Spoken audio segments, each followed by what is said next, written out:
وہ اس قدر ذہین تھے کہ انہوں نے یہودی اور صلیبی چالوں کو بڑی گہرائی میں سمجھنا شروع کیا۔ اوائل عمری میں ہی انہوں نے وہ ذہانت اور قابلیت حاصل کر لی تھی جو ایک سالار اعظم کے لیے ضروری ہوتی ہے۔ صلاح الدین ایوبی رحمۃ اللہ علیہ نے فن ضرب و حرب میں جاسوسی یعنی انٹیلیجنس، کمانڈو یعنی گوریلا آپریشنز کو خصوصی اہمیت دی۔ انہوں نے صلیبیوں اور یہودیوں کی نبض یعنی جاسوسی پر خاص توجہ دی اور اس میں ماہر بن گئے، جس سے صلاح الدین صلیبی چالوں کو ان کے ہی خلاف استعمال کر ڈالتے تھے۔ انہوں نے یہ جان لیا تھا کہ صلیبی جاسوسی کے میدان میں مسلمانوں سے کافی آگے نکل گئے ہیں اور وہ اس کی مدد سے مسلمانوں کے نظریات پر کافی کارگر حملے کر رہے ہیں۔ صلاح الدین ایوبی بھی ڈپلومیسی اور نظریات کے محاذ پر صلیبیوں سے نبرد آزما ہونا چاہتے تھے، جس میں تلوار نہیں بلکہ اپنی عقل و ذہانت گری کا استعمال کیا جاتا تھا، اور اس میں صلاح الدین ایوبی ایک خاص مقام رکھتے تھے۔ اور پھر تاریخ آج تک صلاح الدین کو ڈپلومیسی اور تلوار دونوں محاذوں پر یاد کرتی دکھائی دیتی ہے۔ دوستو، صلاح الدین ایوبی رحمۃ اللہ علیہ کی ترقی اور کامیابی اور جستجو صرف اور صرف دین اسلام کی سربلندی اور سلطنت اسلامی کی وسعت تھی۔ ان کو دنیاوی مال و دولت سے کوئی لگاؤ نہیں تھا، وہ اسلام کے سچے خدمتگار تھے۔ اسی لیے جب انہوں نے مصر کے حکمران کا عہدہ سنبھالا تو وہاں کی ساری دولت غربا و مساکین اور ضرورت مندوں کو بانٹ دی اور خود کے لیے اور اپنی فوج کے لیے کچھ بھی نہ رکھا۔ جہاں ایک طرف صلاح الدین ایوبی صلیبیوں کے خلاف اسلامی قوت کو اکٹھا کرنے میں لگے تھے، وہیں ان کا ایک چچا زاد بھائی خلیفہ صالح اور اس کے ایک امیر سیف الدین نے آپ کی حکمرانی کے خلاف سازشیں کرنا شروع کر دیں اور آپ کے خلاف صلیبیوں سے ہاتھ ملا لیا اور ان کے قتل کا منصوبہ بنانے میں صلیبیوں کا ساتھ دیا،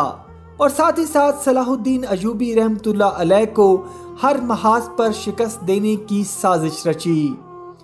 صلیبی یہی چاہتے تھے اور انہوں نے صلاح الدین ایوبی پر حملہ کیا اور خلیفہ صالح اور سیف الدین نے ان کی مدد کی، لیکن اللہ سبحانہ و تعالیٰ نے صلاح الدین ایوبی رحمۃ اللہ علیہ کی مدد فرمائی اور ان کو دونوں محاذوں پر کامیابی حاصل ہوئی۔ سیف الدین جان بچا کر بھاگ نکلا اور پھر اس کے خیمے میں سے غیر مسلم خوبصورت رقاصائیں، شراب کے مٹکے، موسیقی کے ساز اور خوبصورت و نایاب پرندے برآمد ہوئے، جس سے آپ کو یہ اندازہ ہو گیا ہوگا کہ صلیبیوں نے مسلمانوں کو کس قدر عیاشی میں مبتلا کر رکھا تھا۔ اس مارکے میں صلاح الدین ایوبی رحمۃ اللہ علیہ کو اس قدر مال غنیمت ہاتھ لگا کہ جس کا اندازہ کرنا مشکل تھا، لیکن صلاح الدین ایوبی رحمۃ اللہ علیہ نے اس کے 3 حصے کیے۔ ایک حصہ جنگی قیدیوں میں تقسیم کر کے ان کو آزاد کر دیا، اور دوسرا حصہ اپنی فوج اور غربا میں تقسیم کر دیا، اور تیسرا حصہ مدرسہ نظام الملک کو دے دیا۔ دوستو، مدرسہ نظام الملک ہی وہ مدرسہ تھا جہاں صلاح الدین ایوبی رحمۃ اللہ علیہ نے تعلیم حاصل کی۔ صلاح الدین ایوبی رحمۃ اللہ علیہ نے مال غنیمت میں سے نہ خود کچھ رکھا اور نہ ہی ان کے کسی جرنیل نے۔ آپ کی اس رحم دلی سے متاثر ہو کر قیدیوں کی ایک بڑی تعداد، جس میں اکثریت مسلمان تھی اور کچھ غیر مسلم، سب نے صلاح الدین کے ہاتھ پر بیعت کر لی اور ان کی فوج میں شامل ہو کر ان کی طرف سے لڑنے کا وعدہ کیا۔ دوستو، صلاح الدین ایوبی رحمۃ اللہ علیہ ایک بہت دور اندیش اور ذہین سپہ سالار تھے۔ وہ اسلام کی سربلندی کا جو عزم لے کر نکلے تھے، اس کو وہ صرف اپنی فوج کے ذریعے پورا نہیں کر سکتے تھے۔ وہ جانتے تھے کہ اگر صلیبیوں کو شکست دینا ہے تو مسلمانوں کو اکٹھا ہونا پڑے گا، لہٰذا انہوں نے تمام مسلمان حکمرانوں کو اکٹھا کرنے کے لیے خطوط لکھے، اور ان خطوط میں لکھے گئے الفاظ اس قدر اثردار تھے کہ صلاح الدین ایوبی رحمۃ اللہ علیہ اپنے مقصد میں کافی حد تک کامیاب رہے،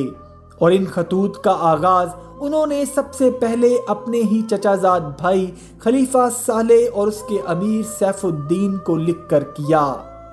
اس خط میں صلاح الدین ایوبی رحمۃ اللہ علیہ نے کیا لکھا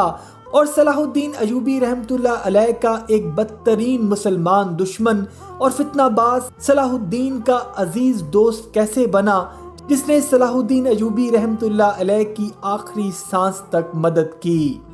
یہ سب بتائیں گے آپ کو فاتح بیت المقدس سیریز کی اگلی قسط میں۔ اس کے لیے ہمارے چینل حقیقت جانوں کو سبسکرائب کر لیجئے اور بیل کے نشان کو بھی دبا دیں تاکہ آپ کو اگلی ویڈیو کا نوٹیفیکیشن بر وقت مل سکے۔